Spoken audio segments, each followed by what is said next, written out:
कहते हैं कि 100 टेक्नोलॉजी का जिससे जल्दी हो जाए, जल्दी तो उसमें होती है पहुंचा जाएगा जल्दी। अगर किसी के मन में जल्दी की है तो इसकी नहीं है। जल्दी अगर आपके जीवन में बहुत परमात्मा की प्राप्ति तब जल्दी हो। और यहाँ इसी काम में जल्दी है, यहाँ सब काम में जल्दी, खाने में जल्दी, करने में जल्दी, सोने में जल्दी, रोने में जल्दी, देर करने में जल्दी, चोरी करने में जल्दी, कुंभ लगाने में जल्दी। अगर आपको वास्तव में जल्दी ही करना है तो धर्म के कार्य करने में जल्दी करना है। और प्रेमियों, आज के दिन गोवर्धन पूजा का मतलब होता है 100 वर्ष के बाद ऐसा नहीं होगा। जिनके पास गाय है भैंस है तो गोवर्धन को घर लाके बना देते हैं, इसमें कहीं सामने नहीं लगानी है, कहीं गोबर नहीं डालना है, एक का सिस्टम है, वो कोई हमारे गोबर की रखना है, गोवर्धन का मतलब होता है कि अपनी गाय जो हमारे भारतवर्ष के सनातन धर्म का एक प्रतीक है। शास्त्र तो ये कहता है कि अगर किसी को अन्य देवताओं को पूजने की आदत पड़ गई है और इसमें फिर भी इसमें विश्वास हो रहा है तो भगवत प्रेमियों, आप लोग एक गाय ले लें और एक गाय लेने का अर्थ है इसकी सेवा करो। 33 करोड़ देवताओं को आपने बना दिया। हमारे सनातन धर्म में, हमारे शास्त्रों में ये वर्णन है भगवत प्रेमियों कि अगर आपसे एक गाय की सेवा कर दी तो 33 करोड़ देवताओं की सेवा। आपको अन्य देवताओं की पूजा करने की आवश्यकता, प्रार्थना करने की जरूरत नहीं पड़ेगी।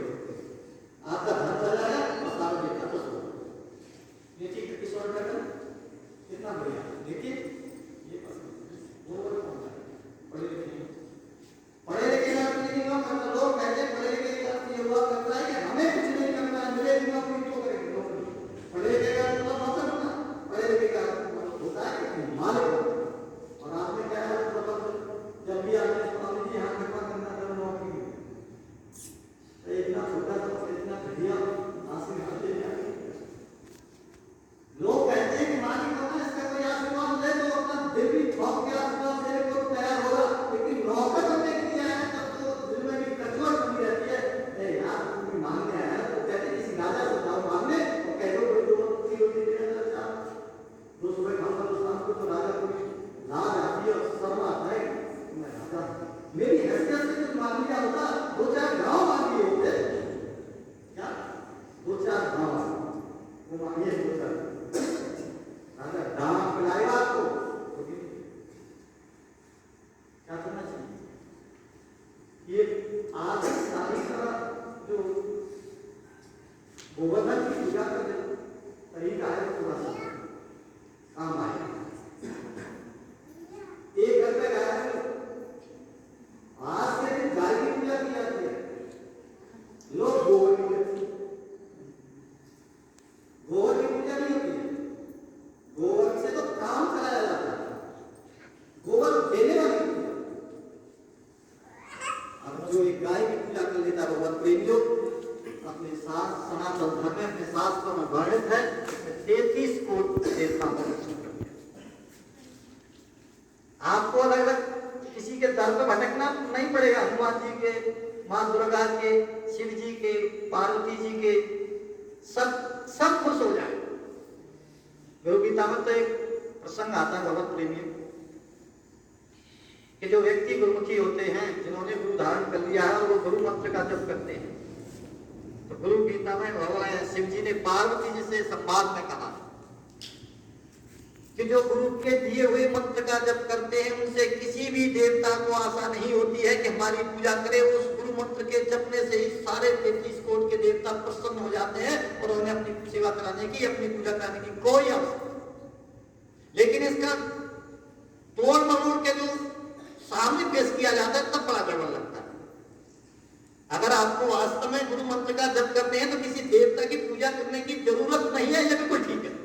लेकिन इसको उल्टा समझ लिया जाता है, अरे भैया वो तो ऐसे गुरुमुखी बने, वो तो सारे देवताओं को ही नकार रहे हैं, और वो पट्टी भी इस प्रकार की पढ़ा देते हैं कि देवताओं को छोड़ो मेरी पूजा करो। जबकि सिस्टम ये है भगवत प्रेमियों गुरुमुखी का, गुरु गीता में ये भगवान शिव जी ने पार्वती जी के संवाद में स्पष्ट कहा है, समझने का ढंग होना चाहिए बस। दुनिया में कोई भी संवाद किसी के साथ होता हो, दुनिया में कोई भी चलन हो, वो गलत नहीं है। अगर कहीं गलत उसका प्रयोग है, अगर उसका गलत प्रभाव है, तो हमारे आपके समझने का फर्क है। क्योंकि अगर कोई भी कार्य उसके पीछे लॉजिकल तो कुछ है, उड़न वाला कुछ है, उड़न वाला सिद्धांत कुछ नहीं समझ रहे कि आगे क्या है। भगवत प्रेमियों, तो शिव जी ने पार्वती जी से कहा, हे देवी, हे सुमुखी, कोई व्यक्ति अगर गुरुमुखी नहीं है, कहते हैं ना कि जिसका गुरु नहीं उसका जीवन शुरू नहीं, कितना भी जिए। और जिसने गुरु मंत्र का जप नहीं किया तो वो किसी भी देवता को मनाते रहे। तो आज शिव जी प्रसन्न हुए थे तो कल हनुमान जी नाराज, कल हनुमान जी को खुश किया तो अगले दिन दुर्गा जी परेशान, और उनको खुश किए कर लिया तो नाराजी में अपनी टांग हाथ की नाराज जी आ गए। फिर उन्होंने उनको खुश कर लिया तो दिखने लगे 33 कोट देवता, किस किस का नाम गिनाओगे, मूल की बात सीख लो। शिव जी कहते हैं, हे सुमुखी, गुरुमुखी अगर गुरु के द्वारा दिए हुए शब्द का जप करता है तो सारे देवता उससे प्रसन्न रहते हैं। देवता फिर उससे अपनी पूजा कराने की आशा नहीं रखते और उनकी वो पूजा संपूर्ण हो जाती। ये नहीं कहा गया, लेकिन अब तो क्या होता है, धर्मात्मा लोग भी कुछ ऐसे हुए, स्वार्थ हित, स्वार्थ बस, वो कुछ ऐसी पट्टी पढ़ा देते हैं। मोनोपोली वाला धर्म हिंदुओं में ज्यादा हो गया है। और ऐसा हो गया कि कोई कभी कभी मैं जब मेरे संपर्क में लोग आते हैं गुरुमुखी, तो वो कहते हैं हमारे गुरु जी के यहाँ तो ऐसा रहता कि हम इसको भी ना मानूंगा कि गुरु को हमारे बात को छोड़, कुछ किसी में कुछ नहीं रखा। अबे तो सब किसी में कुछ नहीं रखा, कोई गुरु में क्या रखा होगा। मतलब उसको इस प्रकार के तोड़ मरोड़ के हमारे सनातन धर्म का जो कचरा बना रखा है ना, ये समझ में नहीं आता। और सही बात समझने के लिए बहुत लोग नहीं आ सकते, ध्यान रखना। अच्छा एक बताओ, कोयले की खान में सोना अधिक होता है, कोयला ज्यादा महंगा है सोना? तो अच्छे लोग भी कम, गड़बड़ बहुत होता है, कोयला बहुत होगा लेकिन सोना, कोलार की खान सुनिए, उसमें सोना निकलता है ना, कोयला ज्यादा है, सोना कम है। लेकिन सोना जितना कोयला निकला, कितने भी टन निकला मिलियन, वो सारा एक बार के थोड़े से सोने के लिए बराबर का नहीं, थोड़ा है लेकिन वो सारे से महंगा है। अच्छी बात को समझना भी नहीं चाहते और अच्छी बात को समझने भी नहीं आते। हो जाए ठुमका, हो गया एक ठुमका और में जगह निकलेगी, क्यों? क्योंकि सोना नहीं मिला, कोयला, कोयले की खान में सोना भी है। इन्हीं गड़बड़ में बढ़िया में, बढ़िया में ही गड़बड़ है।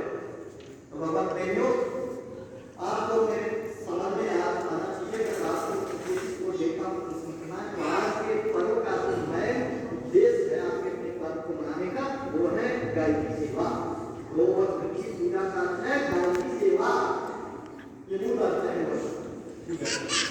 और वो प्रसन्न लोग ये ठीक है कि जलवायु का देखकर कितना आगे जाके वो हमारे अरे जो करना था वो बोलिए, पर्सनल कर दिया, जो कुछ हमको लगाना था वो लगा दिया, हमारा काम पूरा हुआ। अगली बात क्या हुई, ये उनके हाथ हमारे अपने, इसमें किंचित मात्र भी किसी भी प्रकार का कोई भी संदेह नहीं बने कि अब क्या होगा, अब क्या किया है, किस तरह देना, आगे क्या होगा।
मैं बताऊँ चलो